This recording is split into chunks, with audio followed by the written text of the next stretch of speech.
நம்மளுக்கு ஒண்ணுமே நடக்கல, நம்ம 70 வருஷத்துல ஒண்ணுமே சாதிக்கல. ஆமா, நீங்க என்ன பேசுறீங்க? உங்களுக்கு கிடைச்சிருக்கிற எஜுகேஷன், நம்மளுக்கு இருக்கிற ஹெல்த் கேர், உலகம் முழுவதில் இருந்தும் மக்கள் இங்க ஹெல்த் கேர் ஃபெசிலிட்டிஸ்க்காக வராங்க. கரெக்டா இல்லையா? ஹெல்த் கேர் டூரிசம்னே நம்மளுக்கு ஒரு தனி செக்டர் இருக்குது இல்லையா? இங்க இருந்து படிச்சுட்டு போன டாக்டர்ஸும் நர்சஸும் யூகேலையும் யூஎஸ்லயும் ஒர்க் பண்றாங்க. இங்க இருந்து போனவங்க தான் சிஇஓஸ் ஆஃப் கம்பெனிஸ் ஆகுறாங்க. அப்படி இருக்கும் பொழுது நம்மளுக்கு இந்த அரசியல் எதுவுமே தரல, அதுக்காக நான் மாற்றத்தை கொண்டு வரேன். இதை மேம்படுத்த போறேன்னு சொன்னா அது வேற விஷயம். இதை நான் மாற்ற போறேன்னு சொல்லும் பொழுது என்னத்தை மாத்துறீங்க? எதுக்காக மாத்துறீங்க? இப்ப என்ன அப்படி தவறா நடந்துச்சு நீங்க மாத்துறீங்க? அப்படி இருக்கும் பொழுது இது மாற்று அரசியல்னு நான் நம்ப மாட்டேன். பாஜகவுடைய பேக்டோர் என்ட்ரி எல்லாருமே. விஜய சொல்றீங்களா? இல்ல விஜய சொல்றேன், சீமான சொல்றேன், அதிமுகவை சொல்றேன். I am so angry with mister Vijay. எனக்கு கோபம் வருது. ஏன்னா நீங்க மாற்று அரசியல்னு சொல்லி நம்மளுடைய இளைஞர்கள் கண்ணுல எல்லாத்தையும் மண்ணை தூக்கிட்டீங்க. மாற்று அரசியல் கிடையாது இது. yet again you are exactly the same. and தமிழ்நாட்டுக்குன்னு இருக்கக்கூடிய ஒரு லெகசிய குழி தோண்டி புதைக்கக்கூடிய ஒரு அபாயமா நீங்க வந்து நிக்கிறீங்களே, எனக்கு பயமா இருக்குது உங்களை பார்த்தா. நான் எந்த ஆக்டிவிஸ்ட் கிட்ட பேசினாலும், பீகார், ராஜஸ்தான் எம்பி, எந்த ஆக்டிவிஸ்ட் கிட்ட பேசினாலும் அவங்க எல்லாரும் தயவு செஞ்சு தமிழ்நாட்டை காப்பாத்திடுங்க, நீங்க தான் கடைசி ஹோப் அப்படின்னு என்கிட்ட நேத்து கூட ஃபோன் சொன்னாங்க. இந்தியாவுடைய செக்யூலர் ஃபேப்ரிக்கையும் சோசியலிஸ்ட் ஃபேப்ரிக்கையும் மொத்தமா அழிக்கிற ஒரு கும்பல் தமிழ்நாட்டை நோக்கி வந்துகிட்டு இருக்கு. எனக்கு இந்த சமயத்துல ஒரு ஸ்ட்ராங்கான லீடர்ஷிப் தமிழ்நாட்டுக்கு தேவைப்படுது. இன்னைக்கு காலகட்டத்துல தமிழ்நாட்டையும், தமிழ்நாட்டுடைய அட்டானமியையும், ஃபெடரலிசத்தையும், முற்போக்கு சிந்தனையையும், சோசியல் ஜஸ்டிஸையும் காக்கக்கூடிய ஒரு சிறந்த தலைமையை ஏற்படுத்தக்கூடிய ஒரு கூட்டணி தேவை. மறுபடியும் சொல்றேன், கூட்டணி தேவை.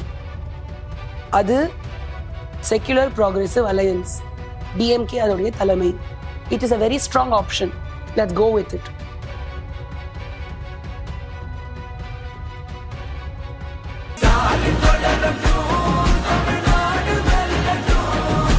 வணக்கம், இது அரண்சை. நான் தேவா பாஸ்கர். நீங்கள் பார்த்து கொண்டிருப்பது டீப் டைவ் பாட்காஸ்ட்.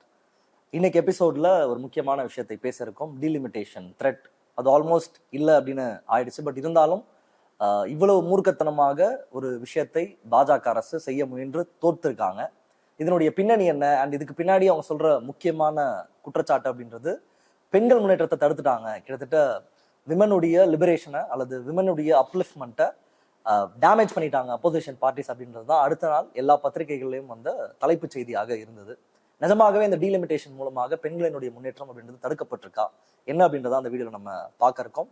யார் கூட இந்த விஷயத்தை பேச இருக்கோம் அப்படின்னா, social and cultural activist Radhika Ganesh கூட தான். அண்ட் டிஸ்க்ளைமர் என்ன அப்படின்னா, இந்த வீடியோ வந்து ரொம்ப பெருசாக இருக்காது, சின்னதாக தான் இருக்கும். பிகாஸ் எனக்கும் த்ரோட்ல இன்ஃபெக்ஷன், அவங்களுக்கும் இன்ஃபெக்ஷன். ஸோ நம்ம நிகழ்ச்சிக்குள்ள போயிடலாம். வணக்கம் மேம். வணக்கம். எப்படி இருக்கு தொண்டை? முதல்ல உங்களுக்கு என்ன ஆச்சு தொண்டைக்கு? தொண்டைக்கு இன்ஃபெக்ஷனோட ஒரு பக்கம் இருந்தாலும் மக்கள் கிட்ட போய் பேசிட்டு இருக்கோம், நான் ஸ்டாப்பா பேசிட்டு இருக்கோம். ஸோ 23 ஏப்ரல் தாண்டினதுக்கு பிறகுதான் என்னோட த்ரோட்டுக்கு கொஞ்சம் ரெஸ்ட் கொடுக்க முடியும். ஓகே, நீங்களும் பார்த்துருப்பீங்க, டீலிமிட்டேஷன் பில் ரொம்ப அவசரமாக நாடாளுமன்றத்தில் கொண்டு வரப்பட்டது. கிட்டத்தட்ட அது கொண்டு வந்த உடனேயே தமிழ்நாட்டில் ஒரு மிகப்பெரிய ரியாக்ஷனை தமிழ்நாட்டினுடைய முதல்வர் வந்து கொடுத்துருந்தாரு. அடுத்த நாள் பிளாக் ஷர்ட் போட்டு அந்த ப்ரொட்டஸ்ட் அப்படின்றதெல்லாம் நடந்துச்சு. எனக்கு வெளியே இருந்து பார்க்கும்பொழுது டீலிமிட்டேஷன் அப்படின்ற விஷயம் கிரவுண்ட்ல மக்கள் கிட்ட அது ஒரு மிகப்பெரிய பிரச்சனையாக பார்க்கப்பட்டதான்னு கேட்டீங்கன்னா பெரிதாக இல்லை. அரசியல் கட்சிகள், டெய்லி பாலிடிக்ஸை ஃபாலோ பண்றவங்க அது அதனுடைய அபாயத்தை உணர்ந்திருந்தாங்க, அதுக்கு ரியாக்டும் பண்ணாங்க. அதுக்கப்புறம் அது டெவலப் ஆகி அந்த பில் வந்து தோற்கடிக்கப்பட்டிருக்கு. ஆனா இதை பத்தி ஒரு பெரிய அவேர்னஸ் அப்படின்றது மக்கள் கிட்ட இருந்துச்சானா இல்லை. ஸோ அதுல இருந்து நான் தொடங்க விரும்புறேன். எவ்வளவு பெரிய அபாயம் டீலிமிட்டேஷன் அப்படின்றது. அண்ட் அவங்க சொல்றது, இது பெண்களுக்கு 1/3 பார்லிமெண்ட்ல நாங்க வந்து ஒரு முன்னுரிமை கொடுக்குறோம். பாஜகவினுடைய பெண் எம்பிக்கள் அங்க போராடின அந்த காட்சியை கூட பார்க்க முடிஞ்சது. எப்படி புரிஞ்சுக்கலாம் இதை? கொஞ்சம் ஒரு ஈஸியா அண்டர்ஸ்டாண்ட் பண்ணிக்கணும் அப்படின்னா எப்படி இதை புரிஞ்சுக்கலாம்? முதல்ல நம்ம செய்ய வேண்டியது விமென்ஸ் ரெசர்வேஷனையும் டீலிமிட்டேஷனையும் டீலிங்க் பண்ணணும். இது ரெண்டுத்துக்கும் சம்பந்தம் கிடையாது. 2023 விமென்ஸ் ரிசர்வேஷன் பாஸ் ஆகி அதை வந்து இருக்கிற தொகுதிகளுக்குள்ள நீங்க பிரிச்சு கொடுங்க அப்படிங்கிறது தான் எங்களுடைய டிமாண்டா இருக்கு. நான்லாம் விமென்ஸ் ரிசர்வேஷன் ப்ரொடெஸ்ட்ல பல வருஷமா கலந்துகிட்டு இருக்கேன். 2015லயே நான் ஃபர்ஸ்ட் டைமா 33% ரிசர்வேஷன் கேட்டேன். இது எந்த பின்னணியில வருது இந்த 33% ரிசர்வேஷன் அப்படின்றது? இது வந்து பெண்களுக்காக 33% ரிசர்வேஷன் ஒதுக்கணும் அப்படிங்கிறது 40 வருஷமா கேட்டுட்டு இருக்காங்க. நீங்க வந்து சிபிஐ சிபிஎம் உடைய விமென் கார்டர் குரூப்ஸ் எல்லாம் பாத்தீங்கன்னா பல வருஷமா இந்த டிமாண்ட் இருந்துட்டு இருக்கு. அதே மாதிரி ஸ்டேட் லெவல்ல கலைஞர் இருந்தபோது லோக்கல் பாடிஸ்ல வந்து இதை அலோகேட் பண்றாங்க. ஸோ இது புதுசான ஒரு டிமாண்ட் கிடையாது. தூர்தர்ஷனுடைய டயத்தையும் நேஷனுடைய டயத்தையும் வேஸ்ட் பண்ணி பிரதம மந்திரி வந்து பெருசா ஒரு அப்பாலஜி கொடுக்குறாரு. என்ன ஒரு அடிமுட்டாள்தனமான ஒரு ஸ்டேட் இருந்ததுன்னா நம்ம அதை பிலீவ் பண்ணுவோம்னு நினைச்சிருப்பாங்க. இது வந்து ஆல்ரெடி பாஸ் பண்ணப்பட்ட ஒரு விஷயம். அது that didn't come to the debate. That was not what we were voting on. அன்னைக்கு செலுத்தின ஓட் வந்து ஒரு கான்ஸ்டிடியூஷனல் அமெண்ட்மெண்ட்டுக்கான ஓட். அரசியல் அமைப்பு சட்டத்தை திருத்தி அமைக்கிறதுக்கான ஒரு கான்ஸ்டிடியூஷனல் அமெண்ட்மெண்ட். அதுக்கும் பெண்களுடைய ரிசர்வேஷனுக்கும் ரொம்ப கம்மி சம்பந்தம். புதுசா ஒரு சட்டம் கொண்டு வர மாதிரி கிடையாது. ஆல்ரெடி 33% கொடுக்கணுங்கிறது நிர்ணயிக்கப்பட்ட விஷயம். அதை வந்து இப்ப இருக்கக்கூடிய நம்பர்ஸ்ல கொடுக்கணுமா இல்லைன்னா மறுவரை செஞ்சதுக்கு அப்புறமா கொடுக்கணுமா அப்படிங்கிறது தான் கான்வர்சேஷன். முற்போக்கு சிந்தனை இருக்கக்கூடிய secular progressive alliance, India bloc, நம்ம டிஎம்கே இவங்க எல்லாரும் சேர்ந்து என்ன செய்யறாங்கன்னா இப்ப இருக்கக்கூடிய நம்பர்ஸ்ல நீங்க கொடுங்க, யாரும் வேணான்னு சொல்லல. இதை வந்து தொகுதி மறுசீரமைப்பு செஞ்சதுக்கு அப்புறமா தான் நாங்க கொடுப்பேன் அப்படின்னு சொல்ற அந்த சாணக்கியத்தனம் வந்து பிஜேபி RSS செய்யறாங்க. 40 சீட் தமிழ்நாட்டுல இருக்கு, ஒட்டுமொத்தமாக 543 இடம் இருக்கு. இதுல நீங்க 33% கொடுங்கன்றது கரெக்ட். எல்லாருடைய நிலைப்பாடும் ஓகே, எல்லாருடைய நிலைப்பாடும் அதுதான். பாஜகவை சார்ந்து இருக்கக்கூடிய அலையன்ஸ் மட்டும்தான் அதை எதிர்க்கிறாங்க. அதனால பெண்களுக்கு எதிராக யார் நிக்கிறாங்கன்னு நீங்க என்ன கேள்வி கேட்டீங்கன்னா நான் அவங்களதான் சொல்லுவேன். ஏன்னா இன்னைக்கு இருக்கக்கூடிய காலகட்டத்துல இன்னைக்கு இருக்கக்கூடிய சீட்ஸ்ல நீங்க தைரியமா எனக்கு 33% கொடுப்பேன்னு அனௌன்ஸ் பண்ணுங்க. கேட்குறேன், பண்ண மாட்டாங்க. இது வந்து மக்களுடைய கண்ணில் மண்ணை தூவிட்டு தொகுதி மறுசீரமைப்பு செய்யறதுக்காக செஞ்ச ஒரு சூழ்ச்சி. நீங்க வந்து மக்கள் இதை டீலிங் பண்ணி பார்க்கணும்னு சொன்னீங்க. விமன் ரிசர்வேஷன் 33% அதையும் டீலிமிட்டேஷனையும் சேர்த்து பார்க்காதீங்க, ரெண்டும் தனித்தனியா பாருங்க அப்படின்றத சொன்னீங்க. இவங்க சேர்த்து காட்டுறதன் வழியாக என்ன பண்ண முயற்சிக்கிறாங்க? இல்ல, இவங்க வந்து தொகுதி மறுசீரமைப்பை வேற எப்படியுமே செயல் பண்ண முடியாது. மக்கள் முழிச்சுக்குவாங்க. அப்படி முழிச்சுக்கிட்டாங்கன்னா இவங்களுக்கு கண்டிப்பா அந்த கான்செப்டை புஷ் பண்ண முடியாது. அதனால பெண்களுடைய உரிமை அப்படிங்கிற ஒரு ஸ்மோக் ஸ்கிரீன் கிரியேட் பண்றாங்க. நான் அதுதான் அன்னில இருந்து எனக்கு ரொம்ப மன வருத்தம். இந்தியாவில் இத்தனை ஆண்டுகளுக்கு பிறகும் மறுபடியும் திரௌபதி என்ன நிலைமையில இருந்தாங்களோ அதே நிலைமையில எங்களை கொண்டு வந்து வைக்கிறாங்க. என்னன்னா பகடை ஆடுறாங்க, பெண்களுடைய உரிமையை வச்சு பகடை ஆடுறாங்க. நீ இது கொடுத்தனா நான் உனக்கு அது கொடுப்பேன், நீ இதுக்கு ஒத்துக்கலைன்னா உனக்கு விமென்ஸ் ரிசர்வேஷன் கிடையாது. நீ யாரு கொடுக்கறதுக்கு? you are sitting there in power on our mandate. இது வந்து பெண்களுக்கான உரிமை. அந்த உரிமையை கொடுக்கறதுக்கு மனசு இல்லாம இதை வந்து ஒரு பகடைக்காயா யூஸ் பண்ணியிருக்காங்க. ஒரு பெண்களை பகடைக்காயாக பயன்படுத்தி தொகுதி மறுசீரமைப்பு பண்ண வராங்கன்னு வச்சுக்கோங்களேன். என்ன பிரச்சனை அப்படின்ற கேள்வியும் இருக்கு மக்கள் கிட்ட. பலர் வந்து இப்போ என்ன, இப்போ தொகுதி மறுசீரமைப்பு பண்ணா என்ன பிரச்சனை, பாப்புலேஷன் ஜாஸ்தி ஆயிடுச்சு, ரெப்ரசன்டேஷன் கம்மியா இருக்கு அப்படின்னு பட்சத்துல அதை பண்றது சரிதானே, உங்களுக்கு அப்படியே திரும்ப சீட்ஸை தரன்றதையும் அவங்க சொல்றாங்க. இப்ப என்ன ரெப்ரசன்டேஷன் இருக்கோ அதை கரெக்டா கொடுக்கறனும் சொல்றாங்க. இன்னைக்கு புது பாராளுமன்ற கட்டிடமும் கட்டியாச்சு, சீட்ஸும் அதுக்கேற்ற மாதிரி தான் போட்டிருக்காங்க. அது நடக்கதான் போகுது. புது பாராளுமன்ற கட்டிடம் கட்டினதே இதுக்காக தான். கரெக்ட். சரி, இத வந்து கொஞ்சம் என்ன சொல்றாங்கன்னா, எதுக்கு டிராமா போட்டுட்டு இருக்கீங்க, உடனே திமுக வந்து பிரச்சனை பண்றாங்க, இதை வந்து ஒரு எலெக்ஷன் கேம்பெயின் கொண்டு வரீங்க, ஏன் இதெல்லாம் பண்றீங்க? அவங்க வந்து ஒண்ணு கொண்டு வரேன்னு சொல்றாங்க, அது ஆப்வியஸா நடக்க போற ஒண்ணு, அண்ட் ப்ராப்பரா கொடுக்குறேன்னு சொல்றாங்க. இதுல எதுவுமே மாற போறது கிடையாது. ஏன் இவ்வளவு என்ன ப்ராப்பர் அப்படின்னு கொஞ்சம் விரிவா பார்க்கலாம். இது வந்து டீலிமிட்டேஷன் அப்படிங்கிறது பாப்புலேஷன் அதிகரிக்கும் பொழுது மக்களுடைய பிரதிநிதித்துவத்தை அதிகரிக்கணும் அப்படிங்கிறது தான் குறிக்கோள். 70களில் பாப்புலேஷனை வந்து கண்ட்ரோல் பண்ணணும் அப்படிங்கிற ஒரு காலகட்டாயத்துல இந்தியா இருந்தது. இதை செய்யறோம்னு முற்பட்டு வந்து செஞ்சும் காமிச்சிருக்கிற ஸ்டேட்ஸ் வந்து சதர்ன் ஸ்டேட்ஸ். நீங்க வந்து இப்போ நார்தர்ன் ஸ்டேட்ஸை கம்பேர் பண்ணும்பொழுது சதர்ன் ஸ்டேட்ஸுடைய பாப்புலேஷன் க்ரோத் ரொம்ப கண்ட்ரோல்டா இருந்திருக்கும். அங்கே வந்து பாப்புலேஷன் எக்ஸ்ப்ளோஷன் ஆகியிருக்கு. ஃபார் எக்ஸாம்பிள் ராஜஸ்தான் எடுத்துக்குவோம். ராஜஸ்தான் இருந்த இடத்துலேருந்து 100% அதிகரிச்சிருக்கு. பீகாரும் தமிழ்நாடும் கடைசி தொகுதி சீரமைப்பு நடந்த பொழுது, மறுசீரமைப்பு நடந்த பொழுது, பீகாரும் தமிழ்நாடும் ஒரே அளவுக்கான பாப்புலேஷன்ல இருந்தது. நான் கிட்டத்தட்ட 4 கோடி பாப்புலேஷன் கடைசியா செஞ்சு. இன்னைக்கு பீகாரும் தமிழ்நாடும் ஒரே பாப்புலேஷன்ல இருக்குதா? நம்மளை விட 2 மடங்கு அதிகமான பாப்புலேஷன் அங்க இருக்கு. நம்ம பிரச்சாரம் வந்து ஒரே மாதிரி தான் இந்தியா முழுக்க பண்ணப்பட்டது, பாப்புலேஷனை கண்ட்ரோல் பண்ணுங்க. கவர்மெண்டால ஏன் தெரியுமா இந்த வித்தியாசம்? சதர்ன் ஸ்டேட்ஸ்ல கல்விக்கு மிகப்பெரிய முக்கியத்துவம் கொடுக்கப்பட்டது. நம்மளுடைய பொலிட்டிக்கல் மூவ்மெண்ட்ஸ் எதுவுமே சோஷியல் ஜஸ்டிஸ், அதாவது கல்வி அப்படிங்கிற ஒரு விஷயம்தான் சோஷியல் ஜஸ்டிஸுக்கு ஊண்டுகோல். அந்த ஊண்டுகோலிலிருந்து நம்ம கண் எப்பவுமே விலகினதே கிடையாது, நம்மளோட அட்டென்ஷன் விலகினதே கிடையாது. நான் திராவிட அரசியல்னு தமிழ்நாட்டை மட்டும் சொல்லல, நீங்க தெலுங்கானா, கேரளா இந்த மாதிரி ஸ்டேட்ஸ் எடுத்துக்கோங்க. எல்லாருமே நம்ம கல்வியில ஒரு மிக முக்கியமான இதை செலுத்தி அது மூலியமா பாப்புலேஷனை கண்ட்ரோல் பண்ணியிருக்கோம். அது மூலியமா வேற என்ன நடந்திருக்கு? ஹெல்த் கேர் பெட்டரா இருக்கு, இன்ஃபென்ட் மோர்டாலிட்டி ரேட் கம்மியா இருக்கு, மதர்ஸ் நியூட்ரிஷனல் வேல்யூஸ் இது அதிகரிச்சிருக்கு, நம்மளால மேல் நியூட்ரிஷனை மொத்தமா எடுக்க முடிஞ்சிருக்கு. நம்ம மேல் நியூட்ரிஷன் அப்படின்னு சொல்லும் பொழுது, ஊட்டச்சத்து குறைவு அப்படின்னு சொல்லும் பொழுது, நான் உங்களுக்கு எந்த கண்ட்ரி ஞாபகம் வரும்? ஆப்பிரிக்கா இல்லையா? இன்னைக்கு மத்திய பிரதேசம் ஆப்பிரிக்கா அளவுக்கு மேல் நியூட்ரிஷன் இருக்கு அப்படின்னு சொன்னா நீங்க நம்புவீங்களா? ஏன்? படிப்பு இல்லை. மக்களுக்கு படிப்பறிவு கொடுக்காத எந்த சமூகமும் ஒரு சோஷியல் டெவலப்மெண்ட்டை கொடுத்துருக்க வாய்ப்பு இல்லை. நிஜமாவே ஒரு நாலேஜுடைய சீட்டா இருந்து வினோபா பாவே மாதிரி இருக்கக்கூடிய காந்தியர் பரம்பரையில வந்தவங்க எல்லாம் இருந்த இடம் யூபி அண்ட் பீகார். இன்னைக்கு என்ன நிலைமையில இருக்கு? யாருடைய பேர் அங்க படிக்கிற பிள்ளைங்களுக்கே அவங்களுடைய லீடர்ஸோட பேர் தெரியாது. இங்க நீங்க திராவிடம் பழகாம இருக்கலாம், ஆனா ஒரு ஸ்கூல் படிக்கிற 3ஆம் கிளாஸ் பையன் கிட்ட போய் உனக்கு பெரியார தெரியுமா? நான் தெரியும்னு சொல்லுவான். இது வந்து அரசியல் மட்டும் கிடையாது, இது கல்வி. இப்படி பொது கல்வி ஏற்படும் பொழுது மக்களுக்குள்ள ஒரு தானா ஒரு அவேர்னஸ் வருது. அந்த அவேர்னஸ் வந்து லைஃப்ல இம்ப்ளிகேட் பண்றதுக்கு கரெக்ட்.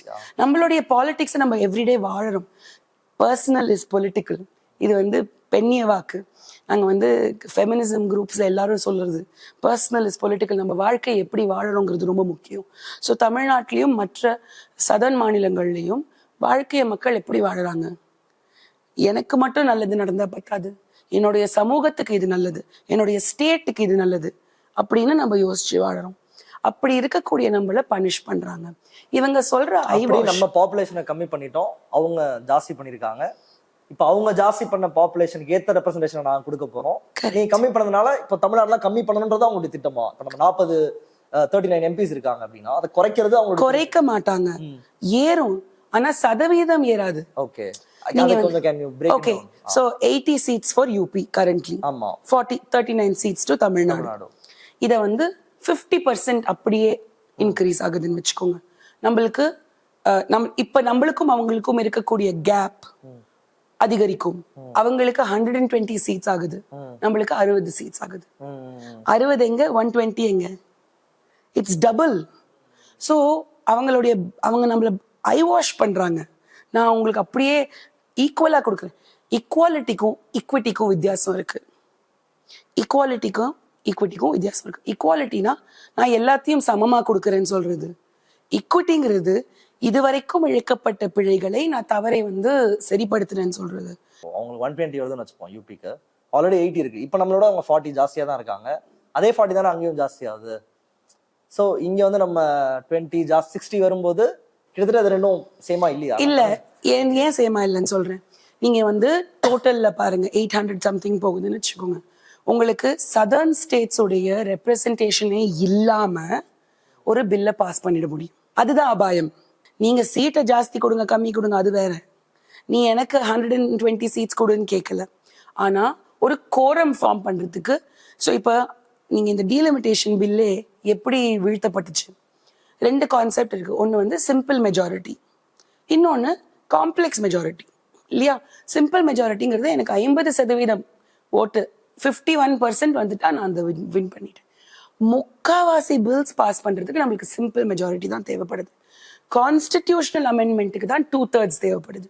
2/3 இல்லாததுனால தான் இது வீழ்த்தப்பட்டிருக்கு.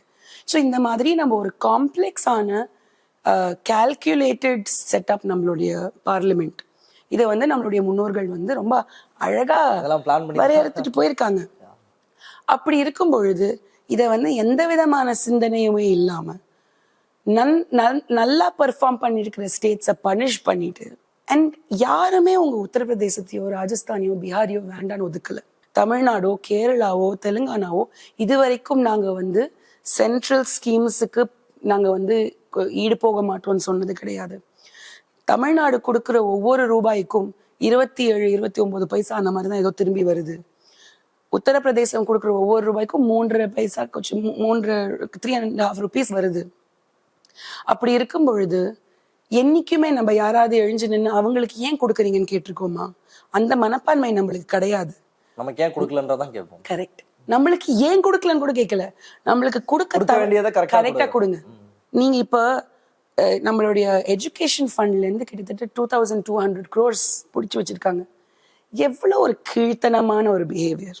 அன்னைக்கு தேஜஸ்வி சூர்யா நம்மள ஆன்டி நேஷனல்னு கூப்பிடுறாரு. எனக்கு சிரிப்பு வந்துச்சு. யாருங்க anti national?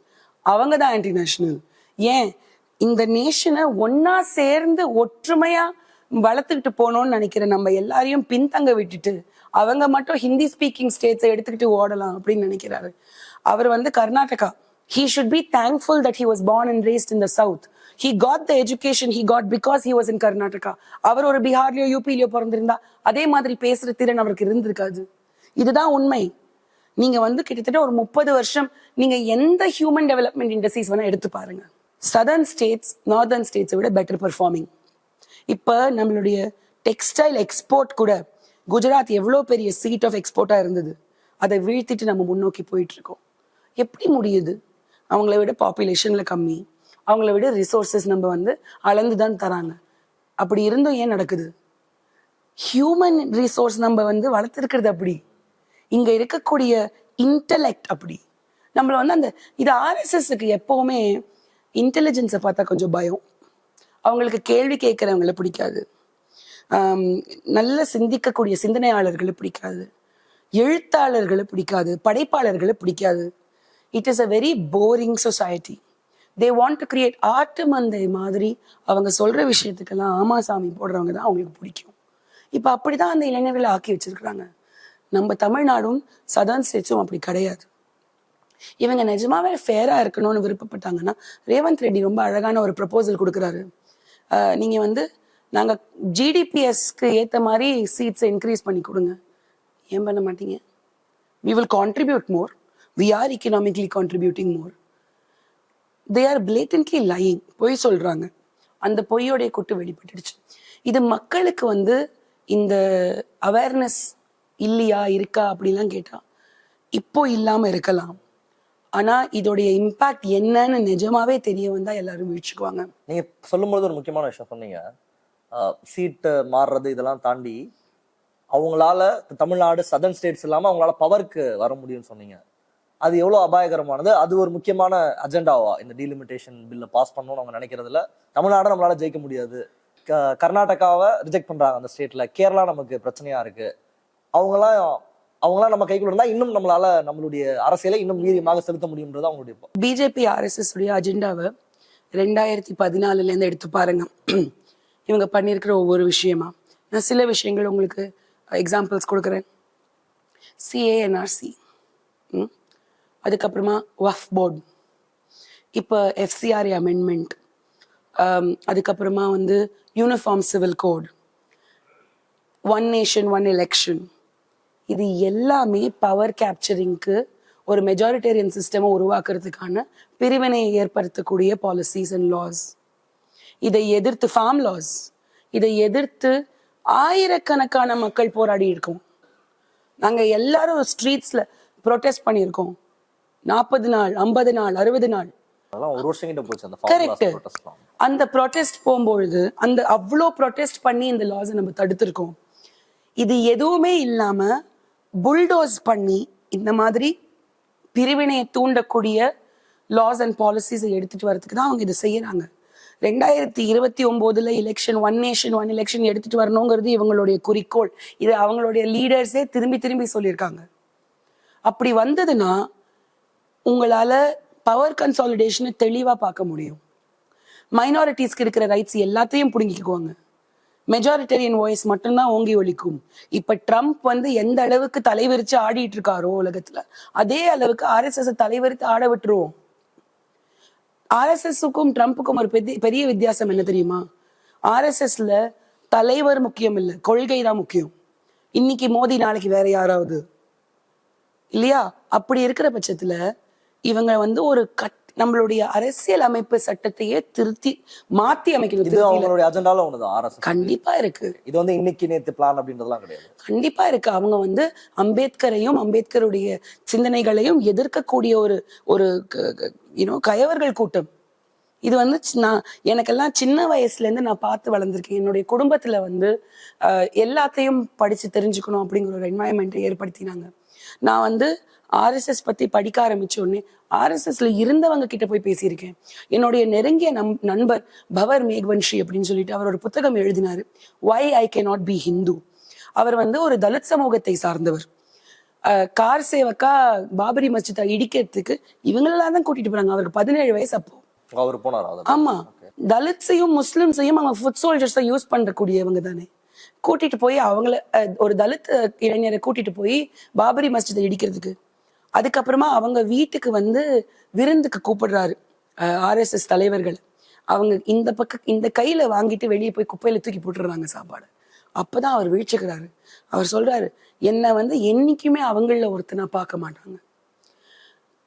RSS is not a Hindu party. It is a Hindutva party. Meaning what? Upper caste, dominant caste Hindus மட்டுமே அவங்களுக்கு தேவை. பனியாக்கள் மட்டுமே அவங்களுக்கு தேவை. அவங்களுடைய டெவலப்மெண்ட் மாடல் ரொம்ப எக்ஸ்க்ளூஷனரியான மாடல். யாருக்கான டெவலப்மெண்ட், யாருக்கான எஜுகேஷன்? இன்னைக்கு நீங்க நார்த் இந்தியாவுக்கு சவுத்துல இருந்து யாரை வேணா கூட்டிட்டு போங்க. இப்ப ரீசெண்டா போயிட்டு வந்தோம். அவங்களுடைய கண்களை திறந்து வச்சிடும். ஏன்னா நீங்க அங்க போன உடனே அந்த பிரிவினை அப்படியே அவங்க you can feel it. So it is not the agenda is larger than them. RSS உடைய அண்ட் RSS இப்ப வந்து கடந்த ஒரு 12 வருஷமா டெல்லி மாதிரி இருக்கக்கூடிய நகரங்களை எந்த மாதிரி ஒரு உருவே தெரியாம சீர்குலைக்கிறாங்க.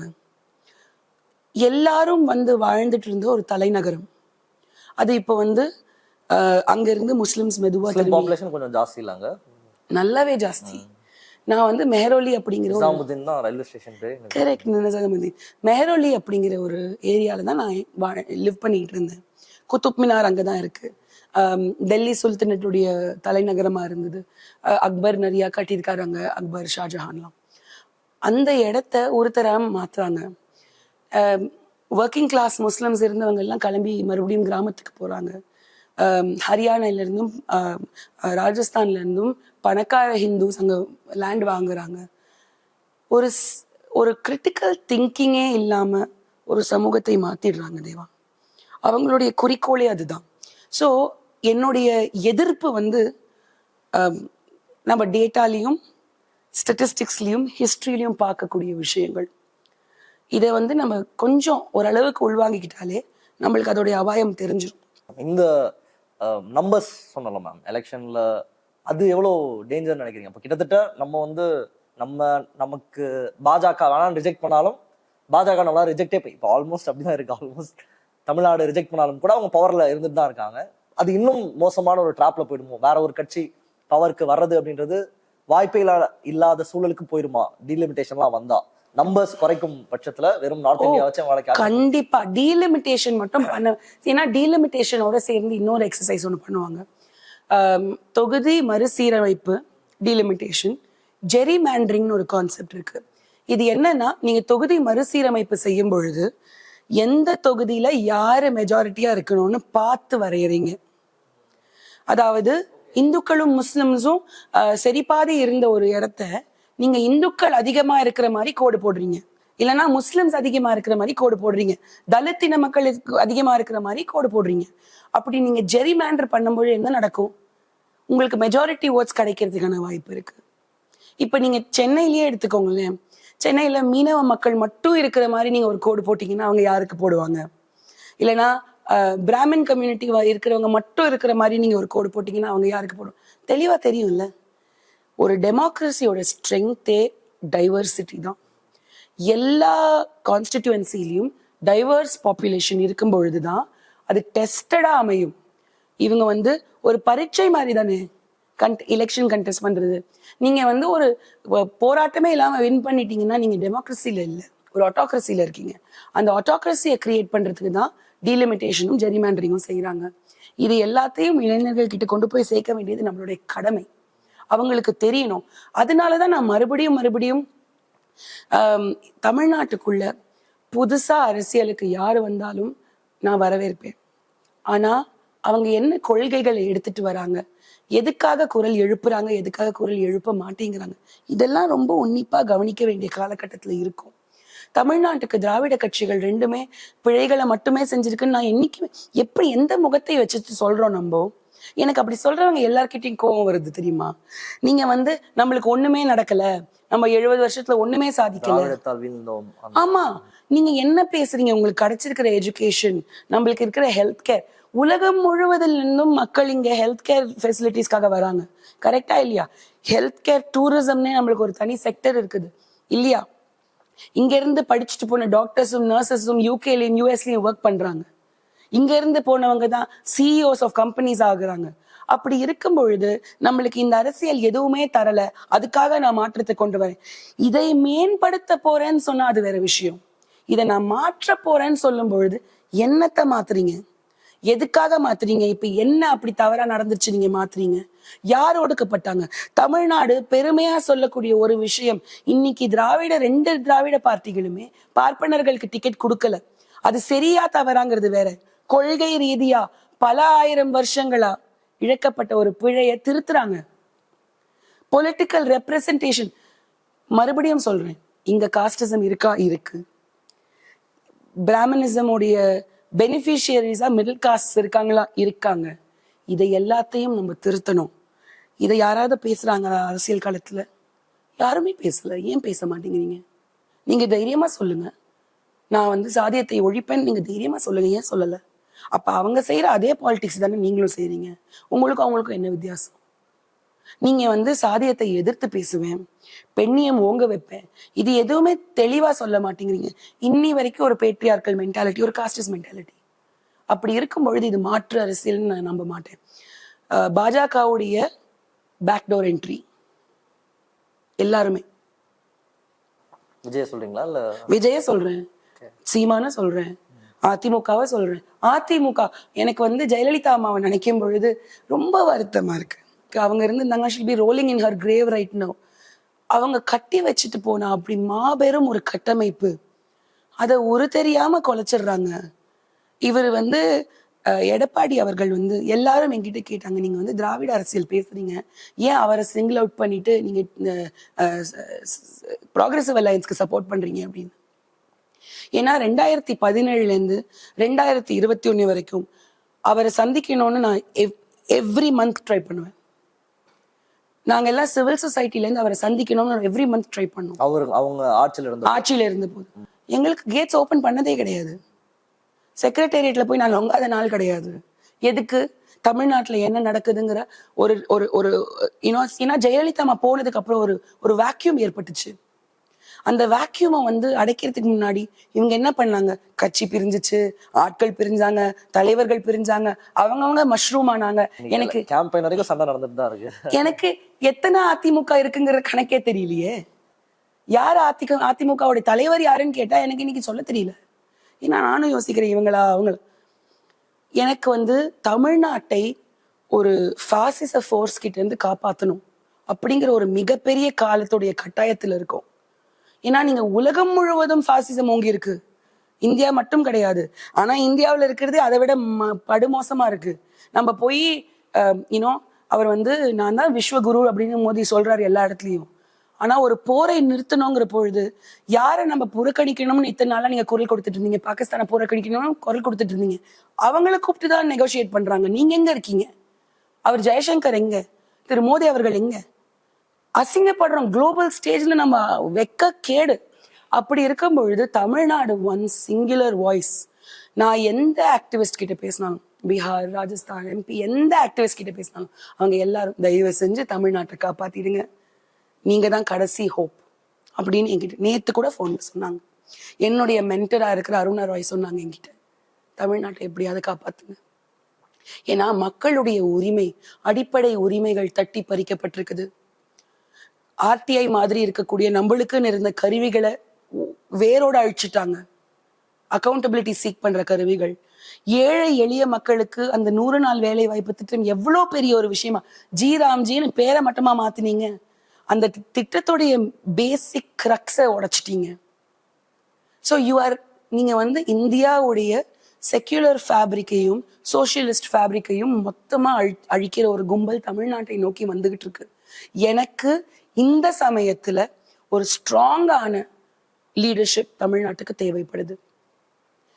I may be saying I'm picking the lesser of the two evils. ஆனா இன்னைக்கு காலகட்டத்துல எனக்கு அதனாலதான் வந்து திரு கமலஹாசன் அவர்களையும் தோழர் திருமாவளவன் அவர்களையும் ரொம்ப பாராட்டணும்னு விருப்பப்படுறேன். ஏன்னா அவங்களுடைய அரசியல் எந்த அளவுக்கு முதிர்ச்சியான ஒரு அரசியல். நான் வந்து அட்லீஸ்ட் திருமா கிட்ட இருந்து இதை எதிர்பார்த்தேன். தமிழ்நாட்டுக்குன்னு ஒரு பெரிய த்ரெட் வரும்பொழுது அவர் எப்பவுமே நின்று இருக்காரு. ஆனா கமலஹாசன் கிட்ட நான் எதிர்பார்க்கல. கமல் சார் வந்து அவ்வளோ ஒரு முதிர்ச்சி இந்த தடவை காமிக்கிறாரு. என்ன சொல்றாங்க, விட்டு கொடுத்துட்டாரு. விட்டு கொடுத்தது மட்டும் இல்ல, ஆக்டிவா கேம்பெயின் பண்றாரு. எங்களுக்கு கொடுக்கலன்னு முறுக்கிட்டு போய் உட்காரல இல்லையா, எங்களுக்கு கொடுக்கலனாலும் பரவாயில்ல, தமிழ்நாட்டை காக்கணும். இந்த அளவுக்கு தமிழ்நாட்டுடைய பேரை நிலைநாட்டியவர்கள், அம்பேத்கரைட் சர்க்கிள்ஸ்ல நிலைநாட்டிய நம்மளுடைய தோழர் திருமாவா இருக்கட்டும், சினிமா கலை உலகத்துக்கே ஒரு முன்னோடியா இருக்கக்கூடிய கமலஹாசனா இருக்கட்டும், இவங்கெல்லாம் நம்மளுக்கு வந்து பிரகாஷ் ராஜ் ரொம்ப அருமையா பேசினார், கேம்பெயின் பண்ணார். அவருக்கு என்ன இதுல லாபம்? அவருடைய நண்பர் ஒருத்தர் இழந்ததுனால அவருக்கு அரசியலுக்கு வந்தாரு. கௌரி லங்கேஷ்ங்கிற ஒரு அருமையான ஜேர்னலிஸ்ட பாயிண்ட் பிளாங்க்ல கொன்னாங்க. கொன்ன கும்பல் தானே இந்த RSS. அதனால தானே அரசியலுக்கு அவர் வந்தாரு.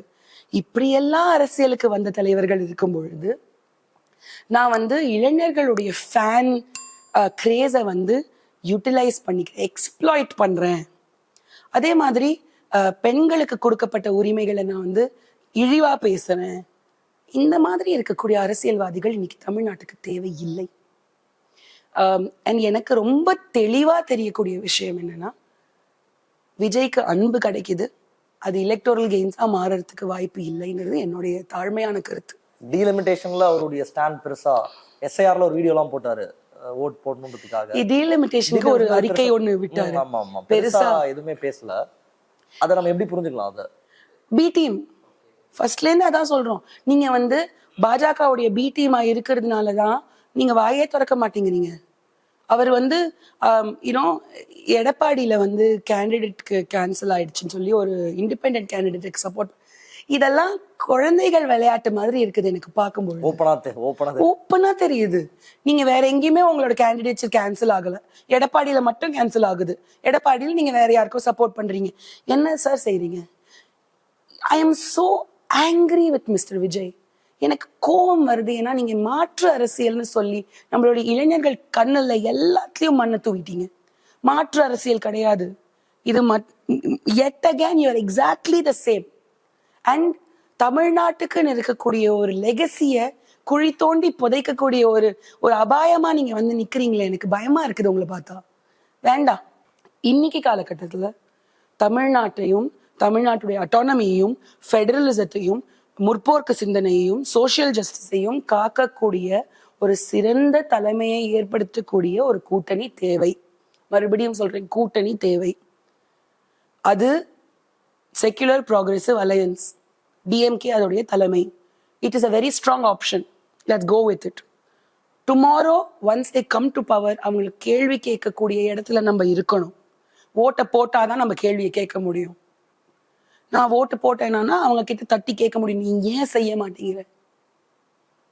இதுக்கு வந்து we have to understand அதோடைய அந்த RSS BJP உடைய ஆயுதங்களை புரிஞ்சுக்கணும். நம்ம தமிழ்நாட்டு மேலே அது மட்டும் இல்ல, நேத்து அவர் மோடி புரிஞ்சாதான் லெஸ் ஈவில் எது அப்படின்றதும் நமக்கு Correct. புரியும். எதை சூஸ் பண்ணணும்ன்றதும் புரியும். கரெக்ட். நிறைய என்னுடைய தலித் ஆக்டிவிஸ்ட் ஃப்ரெண்ட்ஸ் நிறைய பேர் கேட்டாங்க, நீங்க ஏன் இவ்வளோ ஓப்பனா ப்ராக்ரெசிவ் அலையன்ஸ்க்கு சப்போர்ட் கொடுக்குறீங்கன்னு. நான் அவங்க கிட்ட சொன்ன விஷயம் அதுதான். சிந்தனை இருக்கக்கூடிய இடத்துல செயல்பாடை நம்ம ஏற்படுத்திடலாம் அண்ட் எதிர்பார்க்கலாம். சிந்தனையும் சித்தாந்தமுமே தவறா இருக்கக்கூடிய இடத்துல நம்ம செயல்முறைப்படுத்தவே முடியாது. எதையுமே சித்தாந்தமே தவறு, பாஜகவுடைய சித்தாந்தமே தவறு. அப்ப அவங்க கேட்டாங்க, முன்னாடி இவங்க பாஜகவோட கூட்டணியில இருந்தது இல்லையா? அந்த காலம் வேற, வாஜ்பாய் வேற, மோடி வேற. மோடி நேத்து வரும்பொழுது பிரவுன் மேக்கப் போட்டு வந்ததா ஏதோ ஒரு நியூஸ் படிச்சேன். என்னங்க பண்றீங்க? பிளாக் ஃபேஸ் அப்படிங்கிற ஒரு கான்செப்ட் கருப்பின மக்களை நடிக்க விடக்கூடாது, ஆனா அவங்கள பத்தி சட்டாயரா ஜோக்கா ஃபிலிம்ஸ் பண்ணணும்னு சொல்லிட்டு ஒயிட் பீப்புள் வந்து பிளாக் ஃபேஸ் அப்படிங்கிற ஒரு கான்செப்டை எடுத்துட்டு வந்தாங்க. அது உலகம் முழுக்கையும் அதை எதிர்த்து போராட்டம் நடந்தது. இங்கெல்லாம் கூட இந்தியாவில் நம்ம நிறைய பார்த்துருக்குறோம். சமந்தா ஏதோ ஒரு சீரீஸ்ல வந்து டார்க்கர் ஃபேஸ் போட்டுட்டு வந்த போது அவங்களுக்கு கொஸ்டின் பண்ண, ஏன் நீங்க தமிழ்நாட்டுக்கு வந்தா கருப்பா அவங்க முகத்துல நீங்க வந்து சாயம் பூசிட்டு வந்தா தான் நாங்க பேசுவோமா? அந்த மாதிரி சீப்பான மென்டாலிட்டி எங்களுக்கு கிடையாது, உங்களுக்கு தான் உண்டு இல்லையா? எங்களுடைய தமிழ்நாட்டுக்குள்ள நீங்க எந்த எந்த மதமா வேணா இருக்கலாம், எந்த மொழியா வேணா இருக்கலாம், எந்த நிறமா வேணா இருக்கலாம், உங்களை வந்து வந்தாரை வாழ வைக்கும் தமிழகம்.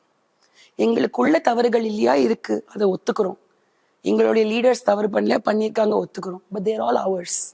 ஐ am willing to work with them. வெளியே இருந்து ஒருத்தர் வந்து நம்மளுடைய கழுத்தை நெரிக்கிற அந்த காலகட்டத்துக்கு நான் என்னைக்கும் போக விரும்பல.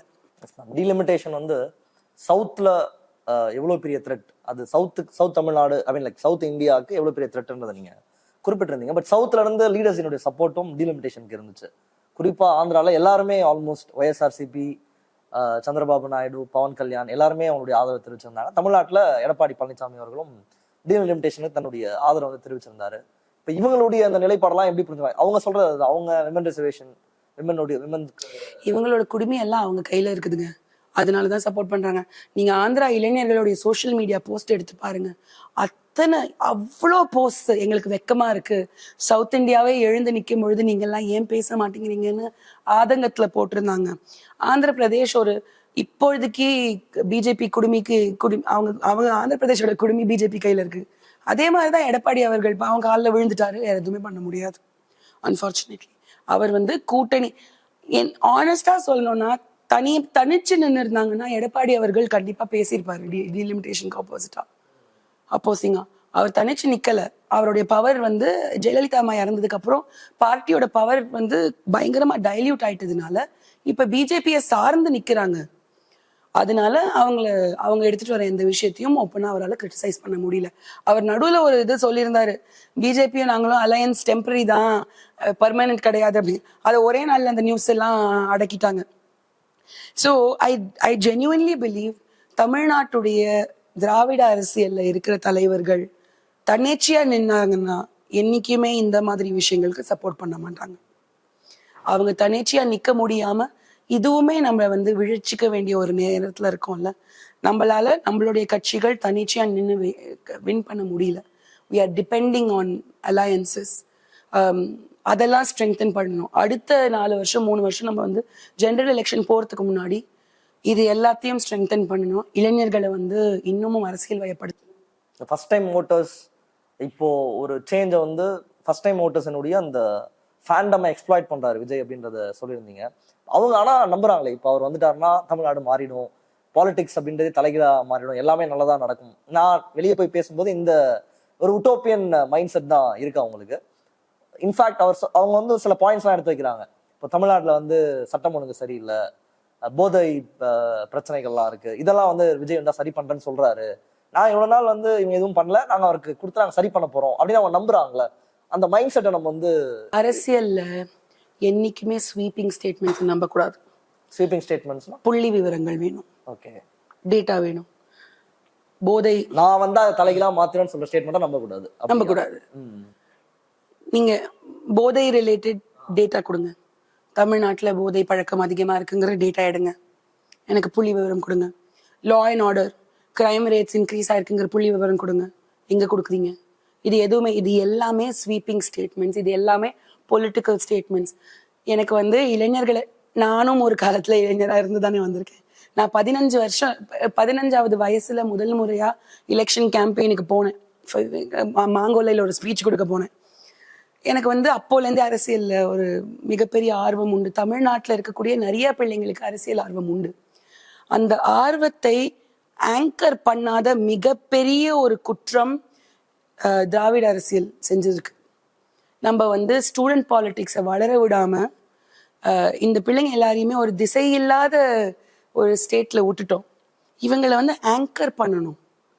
டெல்லியில வந்து ஜேஎன்யூ மாதிரி இருக்கக்கூடிய கேம்பஸஸ் இப்ப எவ்வளவு ஸ்ட்ராங்கா எதிர்த்து போராடிட்டு இருக்காங்க. ரைட் விங் எதிர்த்து போராடுறாங்களா இல்லையா? உமர் காலித்லாம் அங்கேருந்து வந்தவர் தானே.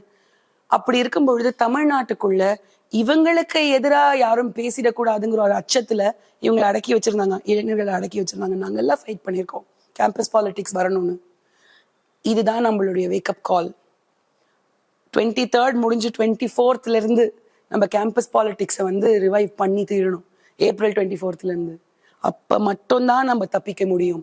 விஜய் வந்து எக்ஸ்ப்ளாய்ட் பண்ற ஸ்பேஸே அதுதான். விஜயோடைய apolitical இல்ல, political but with no direction, with no leadership, with no anchor, with no commitment. ஒரு தலைவர்னு இருந்தாதான் அவருக்கு கமிட்மெண்ட் கொடுக்கணும்னு தோணும். தலைமைத்துவம் இருக்கிறவங்களை நம்ம கண்டெடுத்து அவங்கள இன்னும் வளர வைக்கணும். ஆர்எஸ்எஸ் உடைய விக்டரியும் அதுதானே. அவங்க generation to generation to generation ஸ்ட்ராங்கான லீடர்ஸை உருவாக்கிக்கிட்டே இருக்காங்க. திராவிட அரசியல் மேல இருக்கக்கூடிய குற்றச்சாட்டு, நீங்க வந்து ஸ்ட்ராங்கா உங்களுடைய சர்க்கிள்ஸ்ல இருக்கிற பிள்ளைங்களை வளர்த்து விடுறீங்க. Now the second generation politicians of the Dravidian politics fantastic. I really appreciate them. நல்ல அறிவு கூர்மை, அரசியல் புரிதல், இறங்கி வேலை பார்க்கணுங்கிற ஒரு ஊண்டுதல் எல்லாமே இருக்கு. ஆனா அவங்களுக்குள்ள மட்டும் வச்சுக்கிறாங்க. இதை ஸ்ப்ரெட் பண்ணணும். தமிழ்நாட்டுல இருக்கக்கூடிய எல்லா இளைஞர்களுக்கும் வாய்ப்பு அமையணும். நான் வாய்ப்புனா உடனே சீஃப் மினிஸ்டர் ஆகிறதுக்கு வாய்ப்பு சொல்லல, அரசியலை வெளிப்படுத்துறதுக்கான ஒரு தளம். அந்த நீங்க சொல்றீங்கல்ல utopian, young people will be utopian, will be idealistic. அதுதான் அவங்களுடைய யூத்தோடைய ஸ்டேட், நம்மளுடைய சொசைட்டில யூத்தோட ரோல் அதுதான். ஒரு லெவல் ஆஃப் ஐடியலிசம் மெயின்டைன் பண்ணிக்கிட்டே இருக்கணும். அப்பதான் வயசாகும் பொழுது நம்ம அதை மொத்தமா விட்டுடாம, இல்லைன்னா இதுதாங்க இப்படிதாங்க இருக்கணும் ஒரு விரக்தி வந்துடும். அந்த விரக்தி இல்லாம ஒரு உத்வேகத்தோட இருக்கணும்னா யூத் வேணும். அந்த யூத்தை வந்து ரீமொபிலைஸ் பண்ணி ரீஎஜுகேட் பண்ணி அவங்களுடைய பாலிடிக்ஸை பழகிறதுக்கான, உங்களுக்கு ஆப்போசிஷனா வந்தாலும் பரவாயில்லை அப்படின்னு தைரியமா அவங்கள வந்து பொலிட்டிசைஸ் ஆக விடக்கூடிய ஒரு தளத்தை ஏற்படுத்தணும். அது வந்து என்னுடைய பர்சனல் மிஷனா நான் எடுத்துக்கிறேன். After this election young people in Tamil Nadu should have a platform. Campus politics திரும்பி வரணும். ஏன்னா மாற்றம்னா என்ன மாற்றம்னு கேட்குற அளவுக்கு கூட ஒரு தெளிவு இல்லாம இருக்கும். எல்லாருமே கிரவுண்ட்ல தான் மாற்றம் வேணும்பா, மாற்றம் வேணும். என்ன மாற்றம்னா உங்களுக்கு தெரியல. எதுல இருந்து மாற்றம்? உங்களுடைய வாழ்க்கையை பாருங்க. நான் எல்லாம் இருக்குன்னு சொல்லல, ஆனா comparatively we are better off. மாற்றம் வேணும். ஆனா என்ன மாற்றம்னு ஆர்டிகுலேட் பண்ண தெரியணும். நான் சாதியை எதிர்த்து போராடுவேன், அது மாற்றம். பெண்களுக்கு சரிசமமான உரிமையை எடுத்துட்டு வந்தார், அது மாற்றம். இன்னும் கல்வி மேம்பட வேண்டும், எல்லாருக்கும் சமமான கல்வி கிடைக்க வேண்டும், அது மாற்றம். இல்லாத புள்ளி விவரத்தை உருவாக்கி ஸ்வீப்பிங் ஸ்டேட்மெண்ட்ஸ் கொடுத்து அதெல்லாம் தேவையில்லை. நீங்க சொல்லும் பொழுது தமிழ்நாட்டுல இங்க இருக்கக்கூடிய அரசியலையும் நார்த் இந்தியாவில் இருக்கக்கூடிய பாலிடிக்ஸும் நீங்க தொடர்ச்சியா கம்பேர் பண்ணீங்க. உங்களுக்கு அதுல ஒரு பெரிய எக்ஸ்போஜர் இருக்கிறதுனால நான் கேட்கிறேன். லாஸ்ட் டைம் இந்த அண்ணா சார் பாட்காஸ்டையும் கேட்டோம், எனக்கு ஞாபகம் இல்லை இப்போ, பட் இருந்தாலும் எனக்கு தெரிஞ்சுக்கணும்னு தோணுது. பாஜக மீண்டும் மீண்டும் அங்க ஜெயிப்பதற்கான காரணம் அப்படின்றது என்ன மேடம்? நார்த் இந்தியால குறிப்பாக ஹிந்தி பெல்ட்ல, ஹிந்தி ஹாட்லாண்ட்னு கூட சொல்லலாம், அந்த இடத்துல அவங்களால மீண்டும் மீண்டும் ஜெயிக்க முடியுது. அது பாஜகவினுடைய பலமா அல்லது காங்கிரஸ் அந்த இடத்துல ரீப்ளேஸ் பண்ற மாதிரி? மொழி, மதம், இந்த ரெண்டு விஷயத்தை சார்ந்து செய்யக்கூடிய அரசியல், அதுதான் காரணம். ஹிந்தி ஹார்ட்லன்னு சொல்றோம், அவங்க எல்லாரும் ஹிந்தி பேசுறவங்க கிடையாது. அவங்க பல்வேறு ரீஜனல் லாங்குவேஜஸ், வெர்னாக்குலர் லாங்குவேஜஸ் பேசிக்கிட்டு இருந்த சின்ன சின்ன கம்யூனிட்டிஸ், அதை எல்லாத்தையும் அழிச்சிட்டு ஹிந்திங்கிற ஒரு பிளாங்கெட் எடுத்துட்டு வராங்க. அதனாலதான் தமிழ்நாட்டில் ஹிந்தி திணிப்பு வந்து ஒரு மிகப்பெரிய அபாயம்னு நான் சொல்றேன். ரெண்டாவது மதம் சார்ந்த அரசியல். ஒரு மதம் சார்ந்து இருக்கக்கூடியவங்களை தூண்டி விடுறாங்க. என்னன்னு, உங்க மதம் வந்து டேஞ்சர்ல இருக்குது. இந்தியாவை பொறுத்த வரைக்கும் ஹிந்துவிசம் டேஞ்சர்ல இருக்குன்னு சொன்னா யாராவது நம்புவாங்களா? நம்ம நாட்டுல இருக்கிற அளவுக்கு கோவில்கள், நம்ம நாட்டுல இருக்கிற அளவுக்கு பக்தி, எந்த தொன்று தொட்டு காலம்ல இருந்து ஒரு காலத்துக்கு நம்ம தாண்டும் பொழுது நம்மளுடைய நம்பிக்கை வந்து அதிகரிச்சுக்கிட்டு போகுது. ஆனா அதை அரசியலுக்காக வெப்பனைஸ் பண்றது. அது மட்டும் இல்லாம ஒரு பாப்புலேஷன்ஸ் கியூ ஆக்குறது, இஸ்லாமியர்கள் எல்லாரையும் ஒரு பக்கம் தள்ளுறது, உங்களுடைய மெஜாரிட்டேரியன் பாப்புலேஷன் சிட்டிஸ்க்கு எடுத்துட்டு வருது. இந்த மாதிரி மெனிப்புலேஷன் நிறைய நடந்திருக்கு. அந்த மெனிப்புலேஷனை எதிர்க்கக்கூடிய சக்தி பஞ்சாப், தமிழ்நாடு மாதிரி இருக்கக்கூடிய இன்னமும் லாங்குவேஜை பாதுகாக்கக்கூடிய, மொழியை இழந்த மாநிலங்கள் எல்லாம் இதுல ஈல்ட் ஆயிட்டாங்க. இதுல அவங்களால ஃபைட் பண்ண முடியல. கரெக்ட், அவங்களால ஃபைட் பண்ண முடியல. ஃபைட் பண்ணணுங்கிற ஒரு உத்வேகமும் இல்லை. அங்க இருக்கக்கூடிய சிறுபான்மையினர் நம்ம ஆட்கள் இல்லைன்னு உருது மொழிய இந்திய மொழி இல்லை, அது வேற்று மொழின்னு ஒரு தவறான ஒரு இதை எடுத்துட்டு வராங்க. இந்தியாவிலேயே இந்திய துணைக்கண்டத்துல முதல் உருது லைப்ரரி தமிழ்நாட்டுல உருவாகுது, சென்னையில, இல்லையா? அந்த மாதிரி Urdu is a very integral language to Hindustan. அப்படியே இருக்கும் பொழுது அங்க பேசிட்டு இருந்த மொழி ஹிந்தின்னு நம்ம எதை இன்னைக்கு சொல்றோம், அது ஹிந்துஸ்தானி மொழி. நீங்க தூர்தர்ஷன்ல திரு மோடி அவர்கள் பேசின இதை எடுத்து ஸ்பீச் எடுத்து பாத்தீங்கன்னா அதுல நிறைய வார்த்தைகள் உருது வார்த்தைகள் இருக்குது. அவர் ஆனா அது ஹிந்தின்னு சொல்லுவாங்க. கரெக்ட். அப்படி இருக்கும் பொழுது நீங்க வந்து மொழி ரீதியாகவும் மத ரீதியாகவும் மக்களிடையே வேற்றுமையை தூண்டிவிட்டு அதை வந்து பொலிட்டிசைஸ், வெப்பனைஸ் பண்றதுதான் பாஜகவுடைய அரசியல், RSS உடைய அரசியல். மீண்டும் அவங்க ஜெயிக்கிறாங்க. கரெக்ட். அவங்க வந்து புத்தகத்திலே எழுதியிருக்கு, RSS உடைய ஃபவுண்டிங் ஃபாதர்ஸ் எழுதியிருக்காங்க, நம்ம வந்து ஒரு ஹிந்துத்துவ ராஜ் அமைக்கணும். ஹிந்துத்துவ ராஜ்ன்னு தான் சொல்றாங்க, ஹிந்து ராஜ்ன்னு சொல்றது கிடையாது. அதனால இங்க கூட முருகர் எங்க கடவுள் அப்படின்னு எடுக்கிறாங்க. முருகர் தமிழ் கடவுளுங்க. அவருக்கு மொழி சார்ந்த பல்வேறு அடையாளங்கள் உண்டு. அவர் வந்து குன்றத்துல உட்கார்ந்து இருக்கிறவரு. அவரை கூட்டிட்டு வந்து நீங்க வந்து ஹிந்துவைஸ் பண்றீங்க. ஹிந்து அப்படிங்கிற ஒரு ஐடென்டிட்டியே ஒரு பிளாங்கெட் ஐடென்டிட்டியா மாத்துறாங்க. ஹிந்து அப்படிங்கிற ஐடென்டிட்டியே கிடையாது. அதுக்குள்ள இருக்கிறவங்க எல்லாருமே சின்ன சின்ன சின்ன சின்ன ஐடென்டிட்டிஸை சார்ந்தவர்கள். எப்படி வந்து சாதிய ரீதியான ஐடென்டிட்டிஸ், சாதி கூட அவங்க வந்து வர்ணாசிரம பிலீவ் பண்றவங்க. சாதியை வந்து மேலேருந்து கீழ் அடுக்கு வரைக்கும் அவங்க வந்து பிரமிட் ஸ்கீம் மாதிரி அது. அதனாலதான் குலக்கல்வி, குலத்தொழில் இதுலலாம் அவங்களுக்கு நம்பிக்கை உண்டு. மறுபடியும் அதுக்கு போகணும் அப்படிங்கிற ஒரு விருப்பம் உண்டு. அதையெல்லாம் தட்டி கேட்ட ஒரு சோஷியல் ஜஸ்டிஸ் மூவ்மெண்ட் தமிழ்நாட்டுல இருந்திருக்கு. தமிழ்நாடு மட்டும் இல்ல, மகாராஷ்டிரால இருந்திருக்கு, ஆந்திர பிரதேஷ்ல இருந்திருக்கு, எல்லா மாநிலம், UPல இருந்திருக்கு. அதை எல்லாத்தையும் உடைக்கிறாங்க. அம்பேத்கரை மட்டும்தான் இன்னும் வரைக்கும் உடைக்க முடியல, பெரியார உடைக்க முடியல. இங்க நீங்க தமிழ்நாட்டுல எடுத்து பாருங்க, ரெட்டைமலை ஸ்ரீனிவாசன் மாதிரி இருக்கக்கூடிய, அயோத்திதாசர் ஐயா மாதிரி இருக்கக்கூடிய பல்வேறு சிந்தனையாளர்கள். நம்மளுக்கு சோஷியல் ஜஸ்டிஸ் புதுசு கிடையாது, இன்னைக்கு நேத்து பேசுற விஷயம் கிடையாது, 200 ஆண்டுகளா பேசிக்கிட்டு இருக்கோம். அப்படி இருக்கும் பொழுது அவங்களுடைய அரசியலுக்கு வந்து இங்க பயங்கரமா டஃப் கொடுக்குறோம். அதனாலதான் தமிழ்நாட்டை குறி வச்சு அடிக்கணும்னு பாக்குறாங்க. Yes ma'am. இப்போ டீலிமிட்டேஷனை நம்ம தடுத்திருக்கிறது அப்படின்றது அது பாஜகவுக்கு ஒரு தோல்வி அப்படின்னு பார்க்கலாமா, இல்ல தற்காலிகமா நம்ம தப்பிச்சிட்டோம், ஒரு டேஞ்சர் அவங்க கொண்டு வந்தாங்க? ரெண்டும். ஓகே. நம்ம இந்த சின்ன சின்ன விக்டரிஸை செலிப்ரேட் பண்ணணும். அப்பதான் யங் யூத்தோடைய ஐடியலிசம் நம்மளுக்கும் கொஞ்சம் தொத்திக்கும். இந்த விக்டரியை நான் செலிப்ரேட் பண்றேன். இது வந்து எனக்கு என்ன காமிச்சு கொடுக்குதுன்னா, இன்னமும் இந்தியா ஒரு ஜனநாயக நாடு. இங்க பீப்புள்ஸ் பாலிடிக்ஸ். அம்பேத்கரும் அவர் கூட இருந்தவர்களும் ரொம்ப அருமையான ஒரு கான்ஸ்டிடியூஷனல் செட்டப்பை ஏற்படுத்தி கொடுத்ததோடைய பிரதிபலிப்பா இன்னைக்கு நான் அதை பார்க்குறேன். அதே மாதிரி அதே சமயத்துல இந்த அபாயம் இன்னும் தீரலை. இது நம்மளை நோக்கி வந்துக்கிட்டே இருக்கும், நம்மளை அடிச்சுக்கிட்டே இருப்பாங்க. நம்ம மிகப்பெரிய அளவுல அதை எதிர்த்து ஒரு போராட்டத்தை மேற்கொள்ள வேண்டிய ஒரு காலம் இது. அதனால தமிழ்நாட்டுடைய இளைஞர்கள் எல்லாரும் சரியான முறையில அரசியல் வயப்படணும். நம்ம இதுவரைக்கும் செஞ்சிருக்கக்கூடிய ஒரு சின்ன கதை சொல்லி முடிச்சுக்கிறேன். நாரத்தி பாய் அப்படின்னு சொல்லிட்டு ரைட் டு இன்ஃபர்மேஷன் மூவ்மெண்ட்டுடைய மிகப்பெரிய தலைவர். ஒரு நாள் கூட ஸ்கூலுக்கு போனது கிடையாது. ஒரு தலித் பெண்மணி. ஹர்மாடா அப்படிங்கிற கிராமத்தில் ராஜஸ்தானில் இருந்தாங்க. வருஷா வருஷம் மார்ச் 8ஆம் தேதி வந்து நாங்கள் மகளிர் தினம் செலிப்ரேட் பண்ணுவோம். அப்போ வந்து என்னுடைய இன்னொரு ஒரு தோழர் வந்து ரொம்ப வேகமாக பேசுகிறாங்க. ஆர்எஸ்எஸ் வந்துட்டாங்க, பிஜேபி வந்துட்டாங்கன்னா நம்மளுக்கு எந்த விதமான முன்னேற்றமும் இருக்காது, மாற்றம் தேவை அப்படின்னு அவங்க பேசுகிறாங்க. நோரத்திபாய் 65 வயசு. அவங்க வந்து அவங்க பல்லுவை இப்படி இழுத்துட்டு, நீ வந்து உனக்கு வேணா எந்த மாற்றமும் வரலன்னு பேசிக்கோ, என்னுடைய கூங்கட், அதாவது அந்த முக்காடுன்னு சொல்கிறோம் இல்லையா, கூங்கட் இங்கே இருந்துச்சு, 10 வருஷத்துல இங்கே வந்திருக்கு. இது வந்து என்னுடைய growth. நான் அதை செலிப்ரேட் பண்ணுறேன்.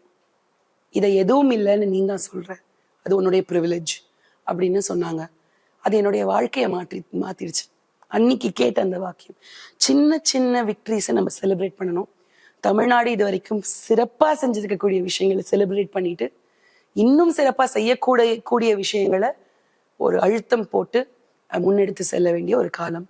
So I am hopeful but also very cautious. இறுதியாக ஒரு கேள்வி, எலெக்ஷன் சீசனில் இருக்கும், எப்படி டர்ன் அவுட் ஆகும்னு நினைக்கிறீங்க?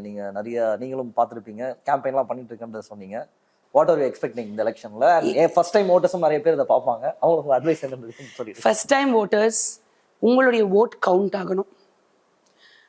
தமிழ்நாடு மட்டும் இல்லை, நீங்கள் எங்கே போய் பார்த்தாலும் 15%, 10% ஓட்டு வாங்குறவங்களால ஆட்சி அமைக்க முடியாது.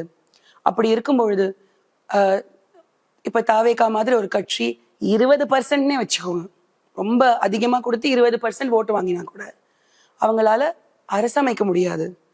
கூட்டணி சேர்ந்தா மட்டுமே அரசமைக்க முடியும்.